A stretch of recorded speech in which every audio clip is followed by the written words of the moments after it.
Hi everyone, welcome to my YouTube channel JK Tutoring. In this video, we're going to have a look at interview skills and how to prepare for an interview.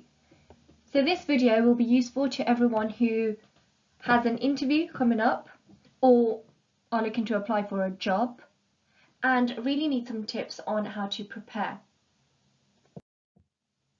So there are different types of interviews that are undertaken. Now, one of these would be a face-to-face interview. This is the most common type of interview. So it's a straightforward interview with one or two people who will ask you a few questions.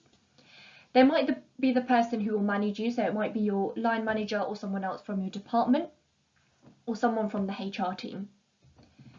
Another one is a panel interviews, and these are quite daunting. So this is where you have an interview with several people who ask you questions. One person may be the chair and one may be in charge, making sure each person gets to ask you a question. These kind of interviews are quite common in the public sectors, for example, jobs paid for by the government. Another type of interview is a telephone interview, which usually happens before they call you in for a face-to-face interview. So it's usually the first stage of the interview process. And in this telephone interview, it can be quite an informal chat, trying to get to know you more. And if you have your CV at hand, it's even more useful, so you can link it to that. An assessment centre is where you might have a test to be taken or a role play or a group interview. So interviews at an assessment centre can last either half a day or a day, and you'll go there in with other candidates. You might need to take an ability or personality test or a maths or English test. So what does the employer want to know? First of all, they want to know whether you will fit into the team. They want to know your skills and abilities, so you really need to sell yourself. They want to know your personality and your traits and your characteristics, and your interests and hobbies. This might seem off topic, but they really want to know what you do in your spare time. So let's have a look at the planning and preparation. So before doing anything else, preparation is the key to success. Without having prepared your questions and answers, you'll be put on the spot and it'll be difficult to work your way around it.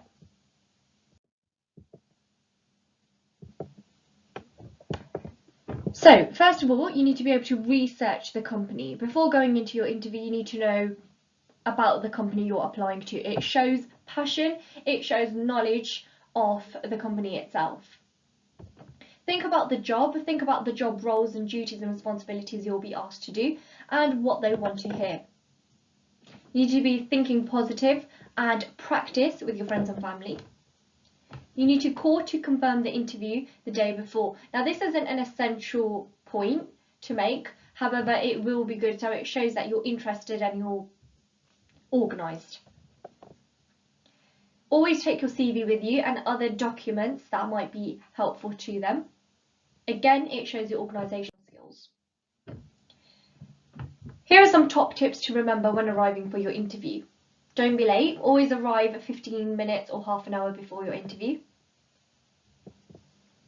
Dress appropriately, so don't overdress, so don't be overly smart depending on the job you're going for. Always keep your phone off, which is quite simple, but it's always good to remember, and be prepared for anything. So always have a backup or something that you can fall back on.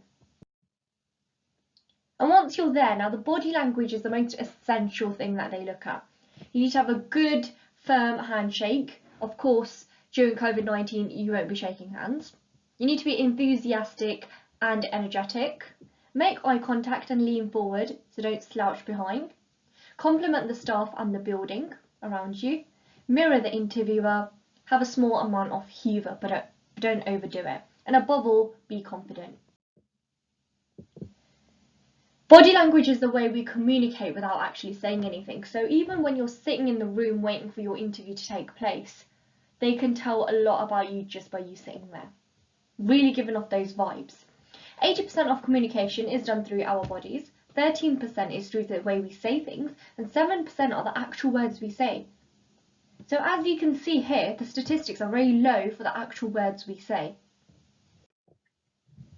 As part of your interview, you will come across some tricky questions. So some of the tricky questions you may have encountered in the past, or may encounter are things like strengths and weaknesses. When you've been asked this question, it's usually very difficult because, especially with myself, when I'm asked to highlight my strengths and weaknesses, I find it very difficult to do so. But always practicing this and writing your strengths and weaknesses beforehand is a very good idea. Another question they may ask is, have you ever made a mistake in a workplace and how did you overcome it? When relating to your experiences or your weaknesses, give evidence of your weaknesses and how did you turn this around. So give some real life examples of how you managed to overcome these barriers. The STAR model is very useful for before going into an interview. It helps you to reflect on your experiences.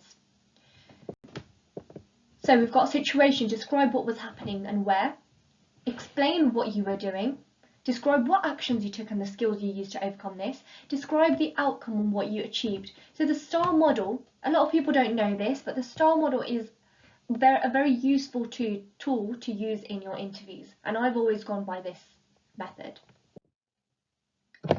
If you don't understand a question, always ask. It always looks good if you ask more questions. Some questions you can ask at the end of the interview are, why has the position become available? What are the main objectives and responsibilities of the position, which really highlights that you're interested in your position? How does the company expect these objectives to be met? What are the measures used to judge how successful I am in the role? What obstacles are commonly encountered in reaching these objectives, etc. So closing your interview is the most important stage at the end of an interview because it really shows the impression you have on the job role. The most important closing system when leaving an interview is, I am really interested in this position, or I think I'm capable of carrying out this job role. So this closing statement really shows confidence and your interest in the position.